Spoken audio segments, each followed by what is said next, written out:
Good morning, class. Good morning, Mrs. Munoz.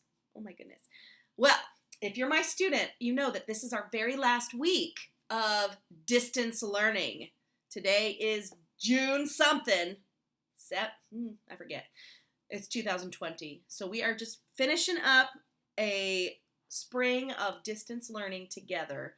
And I saved something really fun for the very end. I saved our favorite guy, Horrid Henry. This one's called Up, Up, and Away, this book. But I'm not sure that's the first one. There's 4 in here, which is perfect. Yes, it is called Up, Up, and Away. So here we go. I thought I'd show you this page, which is kind of cool.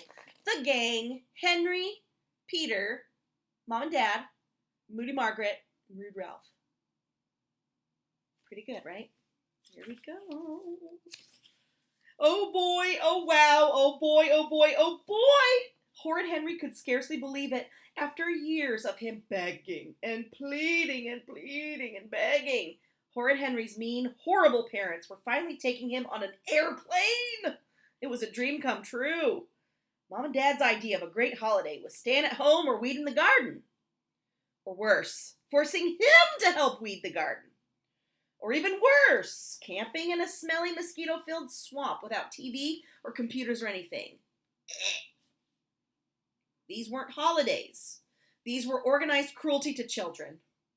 One happy day when Henry was king, he'd make sure that kids decided where to go on holiday, and any parent who so much as whispered the words garden or camping or fresh air would get trampled by stampeding penguins. But now, at last, they were flying off on a real vacation to stay in a hotel with 12 huge pools, wave machines, and room service, and everything. It was like taking a holiday in heaven. Horrid Henry had never flown on an airplane, but he knew all about it. Stuck-up Steve had bragged about the flight he and rich Aunt Ruby had just taken. Your own cabin, complete with baskets filled with chocolates and chips, luxury beds, flight stewards at your beck and call whenever you wanted more sweets or an extra burger or 3, nonstop ice cream and fizzy whiz drinks and TV and games, any food you liked, brought to you with a snap of your fingers as you reclined in your fabulous comfy chair. Horrid Henry couldn't wait to be soaring through the air, watching every episode of Terminator Gladiator or Skeleton Skunk, a huge bowl of chocolates by his side. Best of all, his parents couldn't nag him to do his chores, finish his homework, or turn off the TV. Not on a plane. He'd be free. In fact, maybe he could fly the plane. How hard could it be? He could ride a bike. Maybe he could do a few loop-the-loops while he was soaring through the clouds. Pilot Henry, with an ejector seat for his younger brother. Perfect Peter. Oh, jeez. But would the flight be long enough to play every game and watch every episode? Henry hoped so. He couldn't wait to relax in his own mini palace in the sky. The only bad thing was that for some reason, his nappy noodle, wormy worm, wibble wobble, poopy pants, poopsicle brother was coming too, instead of being put out with the recycling. Horrid Henry scowled. He couldn't wait to slam the door shut on his private cabin so he wouldn't have to see the toady-toad for the whole flight. At last, the great day arrived. After checking they had tickets and passports, and then double checking they had tickets and passports, and then triple checking they had tickets and passports, Henry, Peter, Mom, and Dad finally arrived at the airport. Out of my way, worms! Shrieked Horrid Henry, zooming to the departure gate on his Marvin the Maniac glidey wheeled suitcase, crashing into people and knocking over duty-free displays. I got a plane to catch. Up, don't be horrid, Henry, shouted Mom. Henry, get back here, shouted Dad. But Horrid Henry ignored them. Why queue when paradise beckoned? He'd already wasted so much time waiting in line to check in, waiting in line for security, waiting in line to wait in line. Horrid Henry couldn't wait another second. He ran ahead and jumped on the jet, pushing and shoving past everyone waiting to board. There he goes. Little brother. He had to make sure he got a window seat. He dashed through the plane door and stared. Oh, yes. Oh, wow. Stuck-up Steve had been telling the truth. There were the huge reclining seats with the massive TVs and fluffy pillows. And even better, there were plenty which were still empty. Henry raced to bag one by the window. Horrid Henry sank into the leather chair. It was massive. There was the basket filled with the chocolates and the chips, the bell to call the flight attendant, or should he say his own personal butler. And best of all, a ginormous TV screen, all for him. Just look at all the channels on the remote control. Horrid Henry's thumbs itched to get started. It was even better than he'd hoped. But for some reason, Horrid Henry's parents didn't rush to bag their own mini palace. Instead, they stood in the aisle with Peter, glaring at him.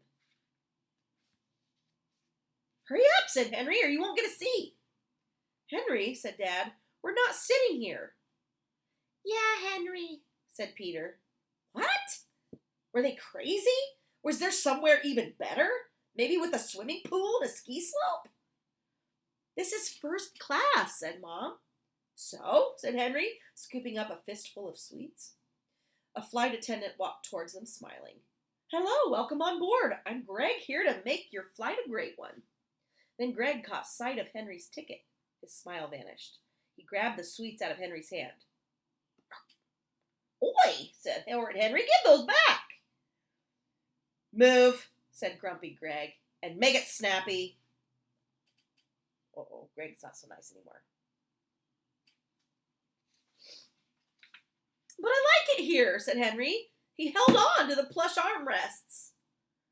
"Get up now, or there will be no TV during the flight," hissed Mom. Reluctantly, Henry got out of his king-size seat. Where they were going had better be good, he thought, scowling, as he followed his parents down the aisle and through the curtain. A gruesome sight met his eyes. "Stop! Let's go back," protested Henry. Henry's parents ignored him and kept on walking. Down, down, down they trudged toward the back of the plane. The seats got smaller and smaller and smaller. The aisles got narrower and narrower and narrower. Henry looked in horror at the cramped rows. Turn back! Turn back! Why are we going here?" he shouted. Mom, Dad, and Peter ignored him and continued squeezing down the tiny aisle to the second-to-last row of seats in the middle by the toilets. "Here," said Dad. "This is nice and cozy," said Peter. Horrid Henry was so shocked he couldn't move. Was this some kind of cruel joke?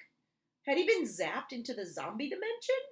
These postage stamp seats weren't even by a window. "I can't sit here," screamed Horrid Henry. "I'll suffocate." "Sit down," ordered grumpy Greg. He clicked his fingers. "And make it snappy. You're blocking the aisle." Reluctantly, Horrid Henry heaved himself into his teeny tiny lumpy bumpy seat. Dad squeezed into his tiny seat. Mom squeezed into her tiny seat. Peter squeezed into his tiny seat. "The holiday starts here," said Dad cheerfully. "Buckle up." That's a tight squeeze. Across the aisle, a red-faced baby began to howl. "Ah!"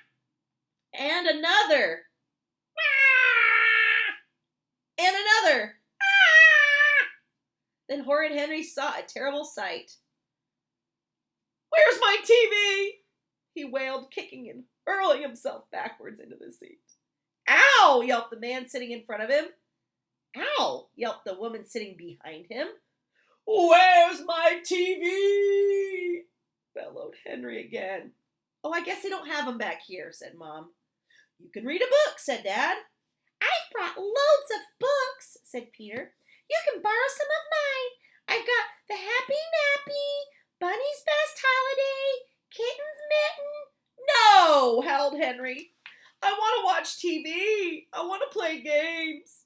Horrid Henry kicked the seat as hard as he could, then flung himself backwards as ferociously as he could. "Ugh!" yelped the man in front again. He stood up. Orange juice dripped down his shirt. "You made me spill my drink. I'm soaked." yelped the woman behind him. She stood up. Coffee dripped down her jumper. You made me spill my drink, too. Too late. Horrid Henry remembered an extra bit of Steve's bragging. Of course you'll be flying economy, stuck-up Steve had said. No, I won't. Horrid Henry hadn't known what economy was, but now, unfortunately, he did. The plane took off. The babies howled. Henry kicked.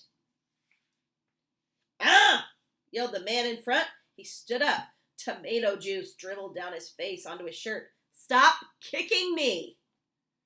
Don't be horrid, Henry, shouted Mom. Mom read her book. Dad read his book. Peter read his book. Horrid Henry kicked the seat in front. Beef burger, chicken, or vegetable bake with sprouts? Asked Chirpy Cheryl. Chirpy Cheryl. That's right. Making her way slowly down the aisle with her trolley. Beef burger, chicken, vegetable bake? Henry's tummy rumbled. At least they were burgers. There's the tomato juice guy. It's reminding me a little bit of our Jimmy B on the plane. Only he's way worse. That's what we expect out of that guy. I want a burger, said Henry when Cheryl eventually reached their row. We've only got vegetable bake with sprouts left, said Chirpy Cheryl. Oh, yeah, said Perfect Peter as green sludge was slopped onto his tray table.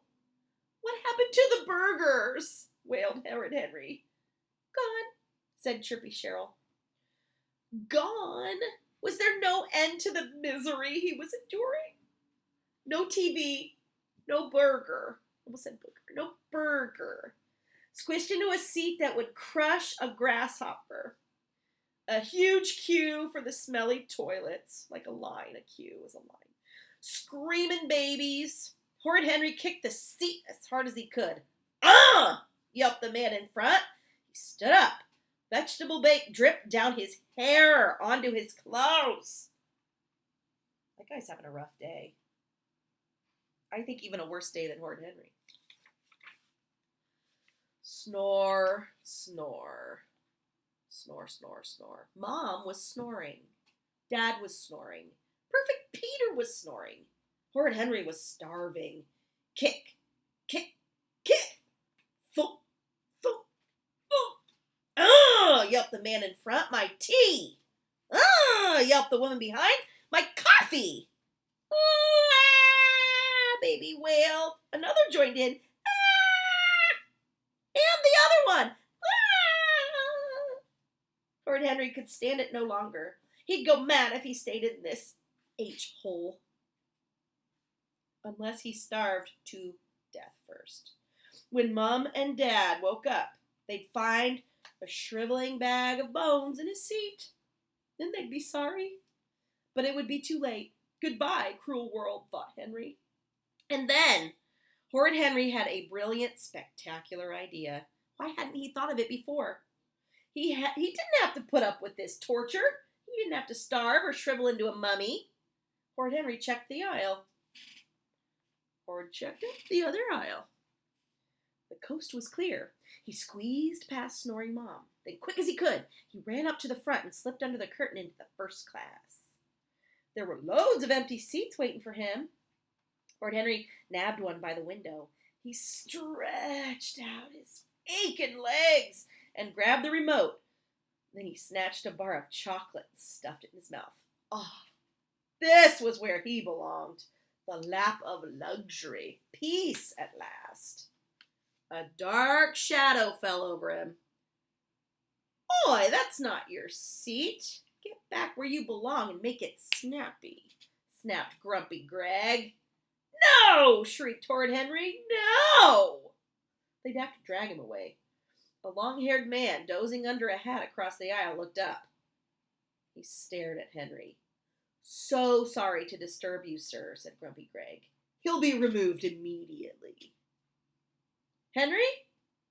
Is that you? Asked the long-haired man. It was King Killer, lead singer of the Killer Boy Rats, Henry's favorite band. Henry had met him backstage when King Killer had invited Henry to be his guest at the Manic Panic concert. King, said Horrid Henry. Great to see you, Henry, said King Killer. Get back to your seat, ordered Grumpy Greg, and make it snappy. It's okay, said King Killer. He's with the band. Gonna be a rock star and you ain't. Horrid Henry hummed his favorite Killer Boy Rat song as he popped another chocolate into his mouth. Decisions, decisions. Another burger? Or cake? Another episode of Terminator Gladiator? Or should he change the channels to Marvin the Maniac? More chips? More ice cream? Oh, steward, said Horrid Henry, bring me some more chocolate milk and make it snappy. Da-da-da-da-da-da!